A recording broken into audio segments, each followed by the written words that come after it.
All right, so let's move on to some highlights of the 1990s now. My personal favorite decade since I was a teenager at this point. But let's move on to the 90s. Here we go.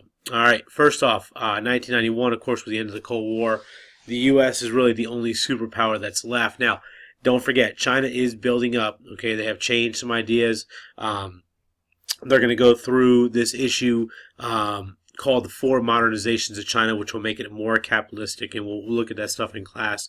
But with Deng Xiaoping, he's going to change China. Even though they're going to go through a martial law issue, the Tiananmen Square issue, with Tank Man, the guy standing in front of the tanks. China is rising up. But really, when it comes down to it, the U.S. is the only true superpower. Now, that has changed. There are some other countries that are really building back. Of course, Russia as well today. But really, in 1991, the U.S. is in really control of what's going on amongst the rest of the world. Doesn't mean it doesn't go without conflict. In 1991, we're going to have our first real issue with the Middle East, okay, and the Persian Gulf War. And it really deals with our ally, Kuwait. Kuwait is one of our, is a Muslim country. It is run by essentially a theocracy, a monarchy of some sort, but it's a theocracy. But of course, they have major oil fields, and it also has a lot of access to the Persian Gulf. And Iraq will invade Kuwait, okay, and George H.W. Bush, who's president at the time, will say we're there to defend the oil, which is a major reserve, and we didn't want to make sure the oil reserves were not exploded. So really, when it comes down to it, it is a dictator of Iraq that we're going to go after to stop threatening our Kuwaiti allies and, of course, their oil interests, and that's going to be Saddam Hussein. Ironically enough, we are behind putting Saddam Hussein in control because we wanted to keep the Ayatollah in check in Iran, and, of course, keep American and British interests involved in the Middle East. So Saddam Hussein is kind of major to all of that. But now when he invades, of course, we have to go off to war. And it is a UN sanctioned war. However, the United States again is at the head of it, just kind of like it was in Korea. And there is Saddam Hussein himself. Okay, the war will end after 2 short years. Kuwait is protected. However, Hussein is not removed. Just a lot of sanctions are placed upon him. He is meant to be kept in check. Of course, that's going to come back around roughly 10 years later when we get to 9/11. All right, other issues going on. You have the end of apartheid in South Africa. Remember, we talked about apartheid and this kind of legal Jim Crow laws that were going on in South Africa.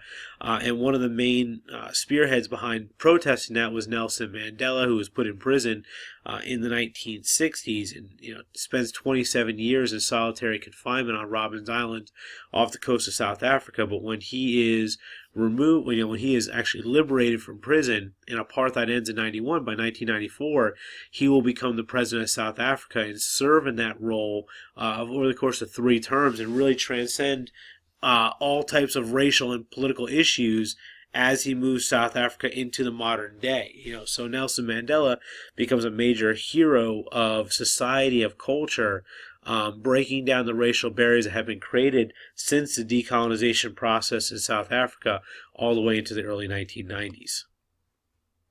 All right, you also have some other issues going on. You have a civil war in Somalia. Somalia essentially is an anarchist government. It controls the area near the Horn of Africa, which a lot of trade is coming in and out of. You can see from this picture, very starving people. But the civil war that's going on between leaderships, and of course now you have issues, Somali pirates that are still going on today. So it's really an area of turmoil. It started back in 1993. You also have civil war and genocide going on in Bosnia. Once the former Yugoslavia breaks down and is no longer Yugoslavia, these independent countries regain their kind of that self-determination that Wilson was promoting after World War I. But in this case, all those similar issues of the Balkan states being a hotbed of conflict comes back around again. And the person you see here, his name is Slobodan Milosevic. He is going to basically begin a genocide against Muslims in the area in Bosnia and in Kosovo, which are former Yugoslavic parts. The UN has to go in. As a matter of fact, the United States will actually bomb Bosnia. Bill Clinton decides to bomb Bosnia, and then Slobodan Milosevic is captured and put on trial and found guilty of war crimes and later hung. But here we go again, racial ethnic tensions going on in an area of the world that had seen those same tensions just 100 years previously.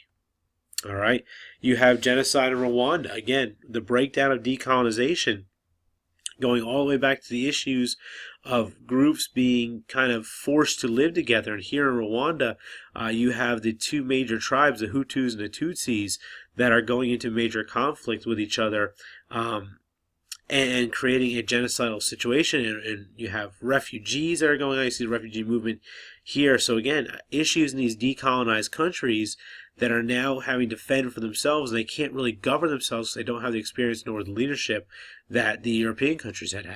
Okay? In 1999, a big deal, the creation of the European Union.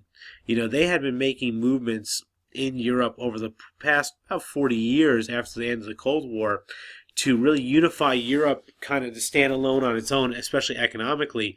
And it started as a steel company that kind of worked amongst different countries of Europe, and then it moved to an economic collaboration of countries to what we know today as the EU. And the EU has become more than just an economic stable for some of these countries, especially places like Greece and Ireland that have gone through major issues economically. Germany was able to stabilize them through the EU, but it's also moving into a political realm where it kind of keeps a check on all the countries that are involved. Now, there is some flexibility with how these countries work within the EU. However, it is very important to understand that the EU is there to stabilize and kind of unify Europe as one economic bloc.